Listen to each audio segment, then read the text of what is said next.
answer them all.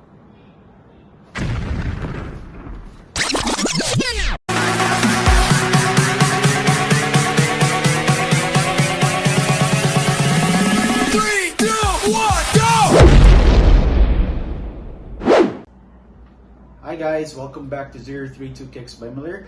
So today we are going to be answering all the questions that you posted on my Facebook page and those questions that you also personally sent me. So yeah, let's go ahead and get started. For our first question, it comes from Raymato Saito.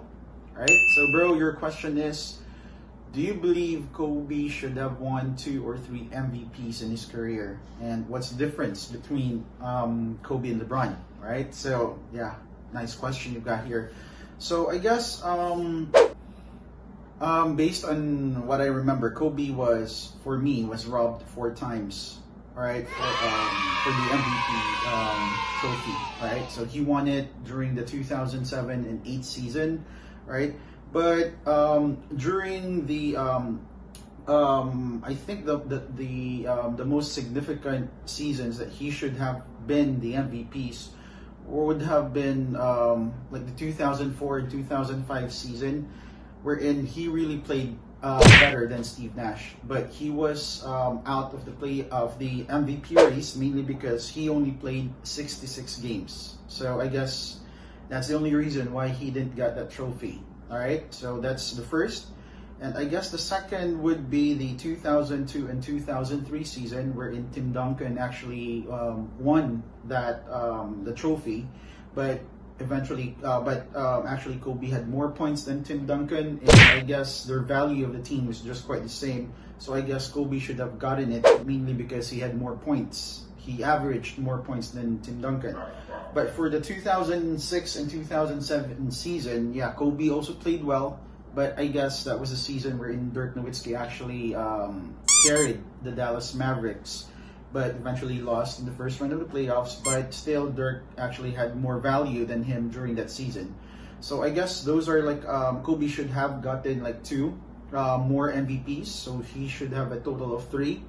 Right, so that was that's my answer to that. And for your second question, the difference between Kobe and LeBron, I guess it would really differ on which side you actually take, right? If you're a Kobe fan or you're a LeBron fan. But since I'm a Kobe fan, the biggest difference I see between them is their heart. Their heart to win. Okay. Kobe actually shows in every game that he really wants to win every game that he plays on. Unlike LeBron, I guess you guys could see like how he's been like playing over the years. Okay, I mean he's good, but compared to Kobe and other like greats, the biggest difference would be the heart and the will to actually win the game. All right, even if it's not that significant, Kobe actually strives to win it. All right, so I guess that answers your question, bro. Thank you. All right, for our second question comes from Craig Capin. So this question goes like this: what is your favorite LeBron shoes? And second question is socks on or socks off? All right, so let me answer the second question first. Socks on or socks off? Actually, socks off. Asking me why? I'll PM you. Alright, so for your first question, what is your favorite LeBron shoes? So I only have like 1 LeBron shoe in my collection, and apparently it is already sold, but I still have it here. It's the LeBron 16s. Alright, this is the LeBron 16 low, camouflage colorway. I actually had this bidded for a charity, and apparently I'm gonna be sending this off this week. All right, but your question is what's my favorite LeBron shoe? I guess this is it. All right, good traction, looks great, nice support. So yeah, this is like the only LeBron shoe I have, and this is like favorite. All right, third question comes from Janril Digis. So Brad, nga no hate kaayo nimo si LBJ. Actually, I guess it all started, nag-start din siya when I really didn't hate him at first. It's more of like he should excel kay of course he's big, he's strong, he's fast. So I mean, he's a freak of nature. So he has everything. He doesn't have to really like work on as hard as let's say Steph Curry or Kobe Bryant because he has God-given like physique and ability. So hate na ko siya. It all started tungod ra sad sa fans. Alright? It's more of like trash talk, and then the more I actually kanang murag debate with LeBron fans, the more ko murag kita sa iyang mga pati nga sides, yung funny nga side nga murag kana siya. That's where it really all started. But hate, it's not really hate. It's more of like I just don't like him. Hate and don't like, the whole difference. Alright, so kana siya, Brad. That's my answer to it. Okay, ang next question comes from Sir Alan Ray Alonsagay. And his question goes like, unsa nimo ka love si LeBron James? Rate from 1 lowest to 10 highest. So love. Kung love gid nga love, I'll put LeBron at probably 1. I really don't like the guy. Sorry. There are like other players na di sad ko ganahan, pero LeBron actually is naagid just pinaka-ubos good. And I guess I explained it nga murag ganig naana niya tanan, tapos reklamador pagid kayo siya, kuwang gyapon para siya yang support, murag ginana ba? He already has like the God-given like ability and kanang talent ug yang lawas nga dako kayo niya. Kuwang ra gyapon para siya ha ba? Murag gana. So that's my point of view, okay? So LeBron fans, kabaw daghan kayo, Sir Mina. So kana siya. That's the reason why kanang nana na ko siya ka-love. Thank you, sir, sa question. Our next question comes from the #1 LeBron fan of Cebu City, si Sir Jerome Mina. Sir, may buntag, hapon, or gabi. Depende sa oras na mo kita now. So, ang question ni Sir Jerome is, how to protect your shoes, let's say Air Max, para dili muburot ang yang air sole. So, kana siya. Very good question, sir. And I actually did like a little bit of research about it. Nasa ko yung Air Max. And apparently, it has been with me for like a year na. Yeah, so far, okay man siya, sir. Wa man gyud siya muburot. What I actually did is, I used the humidifier. Mura siya kanang you moisture proof your shoe. Kanang ibutang lang nimo siya sa tapad. And then I normally kanang change the humidifier like once a week. All right? So I use that. And number 2 is based on my research as well, the humidifier is there in usa na sa ilahang recommended nga buhaton or a must have for shoe collectors. The number 2 is store them in a dry environment. Kanang dili kayo bugnaw, dili pud kayo init. So kanang mura siya room temp lang, murag nga na. So that's what I actually have sa ako ang man cave. Kanang init nun siya dito, pero that's the reason why I put in like at least tulo ka dehumidifier. Ako gud siyang gigastuhan na. It's because shoes are investment. Alright? So muna siya para dili mo and I guess one reason nga muburot sad siya, it's because of the user kay na may usahay nga bugat gid ginung kayo gid ang nagamit. So for sure ma-compress gid to siya ang kanang ang yang air sole. So muna siya usa sa reason unya always using the shoe as well. Muna siya yung buburot yun siya madugay, especially if idagan pag yun, dili lang walking nana. So I guess that's the reason behind it. The Air Max actually has a different like kanang material sa iyahang air sole compared sa let's say kanang mga pang basketball shoes nga napoy kanang Air Max unit. So different gid siya og kanang kuan sa. I guess that's also a factor. Right? But I'll be leaving a link sa description box below para magamit nimo sad, sir. You could just like try to check on that link kay murag I think naapoy murag warranty something ang Nike na if mabuslot gyud siya or mubuto siya without like kanang wa nimo tuyo og buslot. So yeah, I'll leave a link on the description box below. Thank you guys, questions, sir. All right. So for our next question, it comes from Mr. King Padron. Right. So his question is tips on buying old brand new shoes like the ones sold in outlets. Okay, so kuan day siya, murag mga old models, brand new pero old models. Pareha nang ginabaligya sa outlet sa Mactan.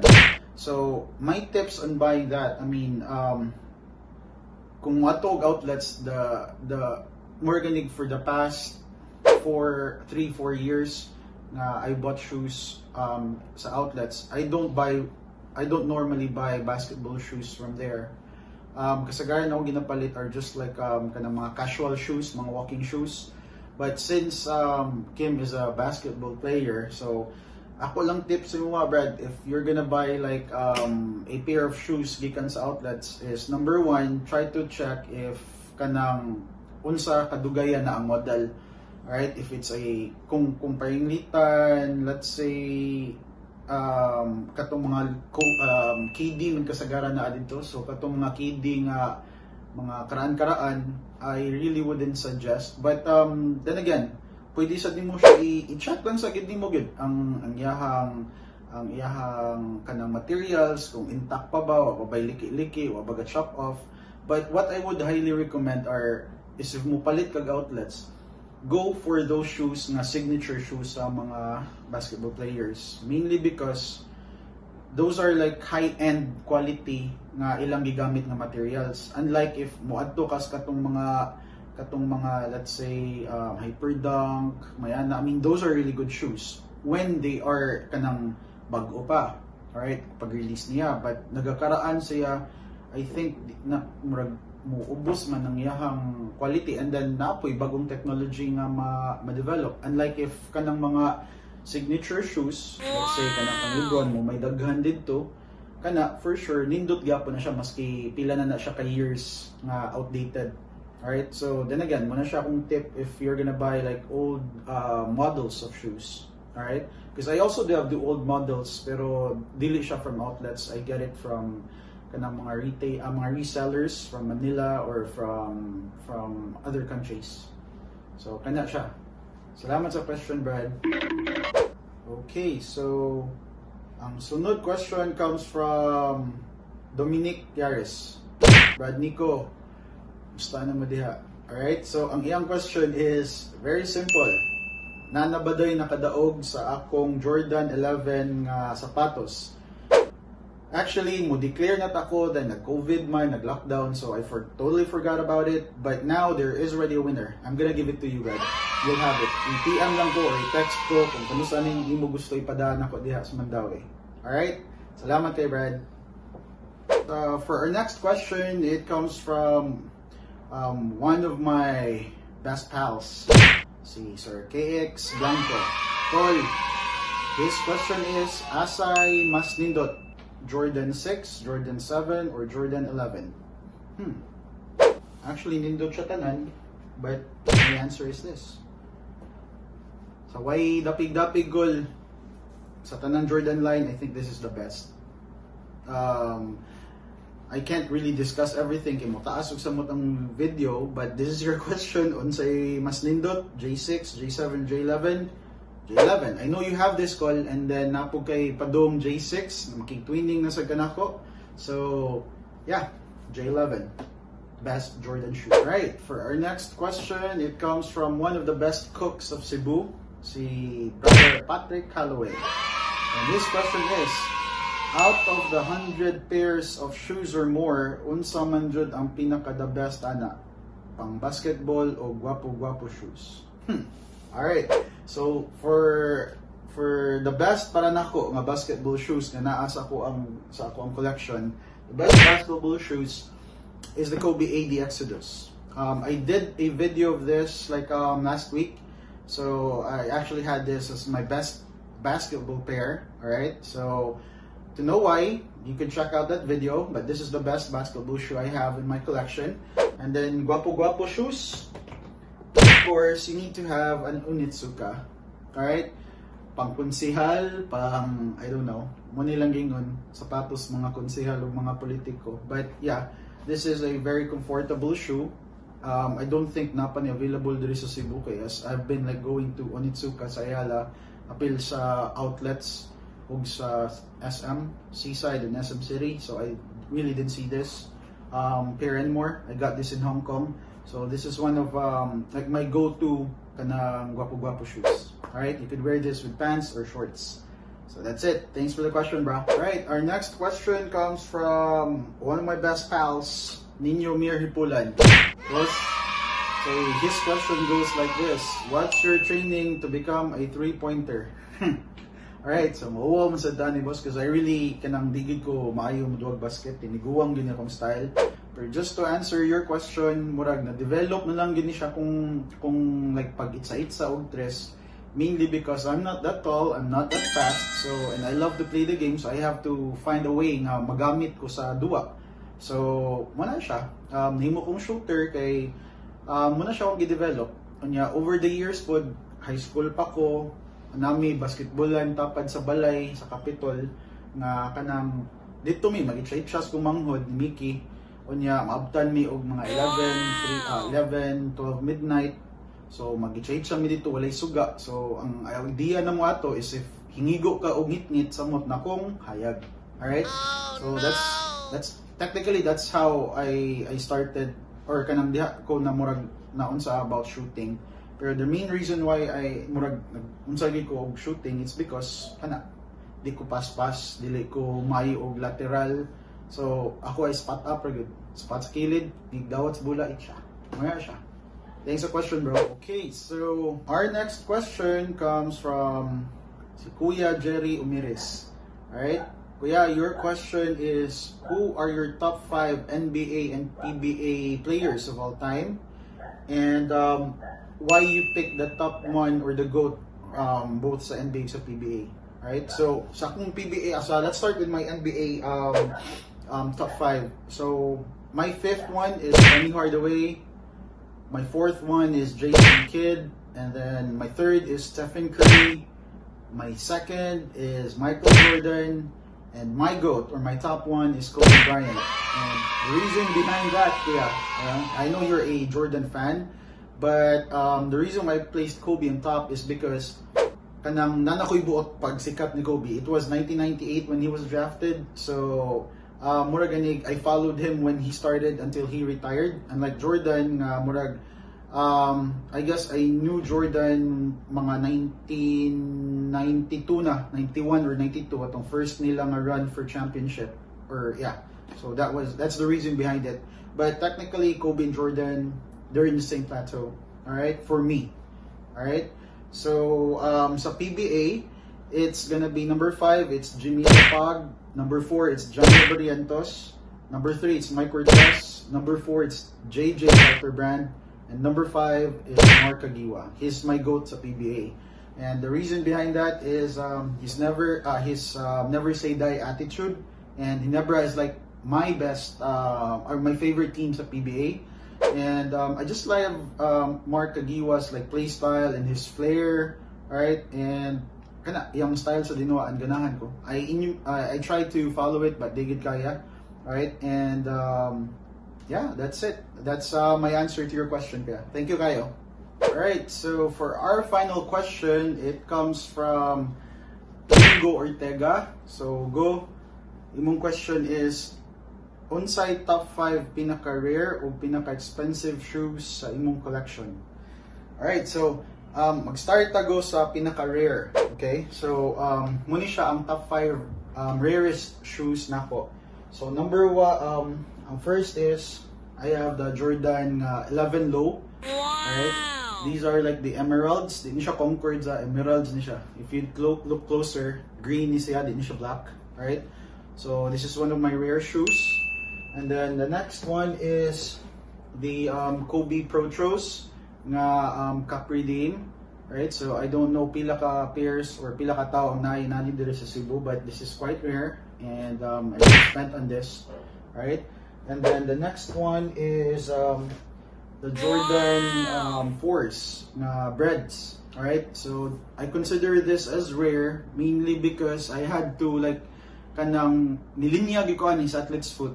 Literally, I had to fall in line and there were only like a few pairs that reached Cebu. So this is for me one of the rarest. And ang story behind this is that hapit ko wa makuha ni nga sapatos kay when it was my turn, murag size 7.5 ug size 9 na nabilin, wala na 8.5. But luckily, na ay tiguang nga nikuha ani nga pair and he sold it to me. Murag itubuan lang niya og 500 pesos. But technically, I still fell in line for it. Alright, so muna siya kung third.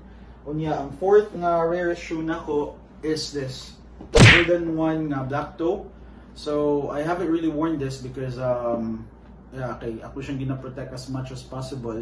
And online, magsige kog kita og mga tao nga sige gyapon pangitaan nga shoes. That's how rare it is. I don't know how many pairs were created, but I still see like the demand for this, and there are really few sellers for the Jordan 1 black toe. All right, and for the most, the rarest shoe I have, probably kini Crazy 8s na Adidas.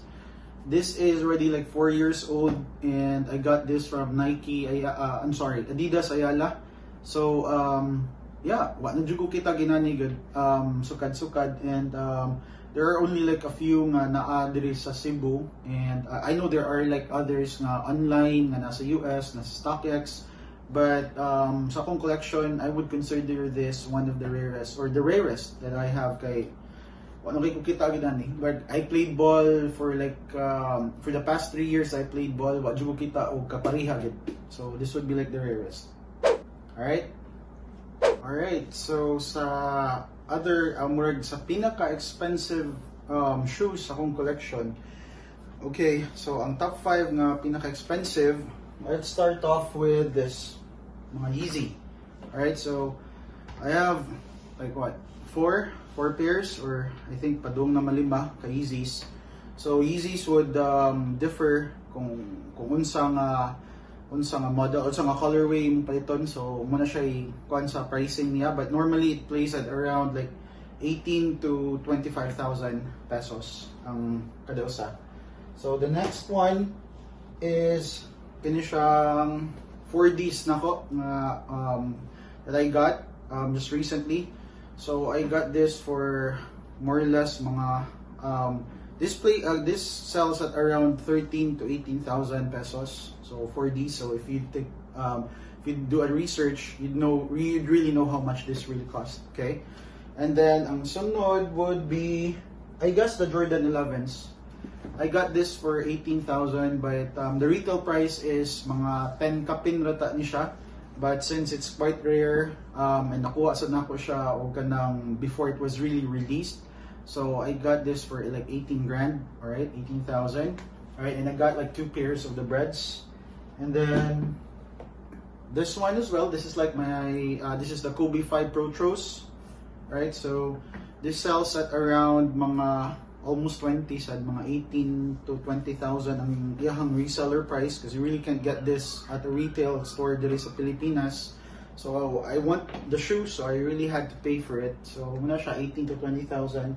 And then for my pinaka-expensive shoe would have to be this two. It's a tie between these 2 pairs.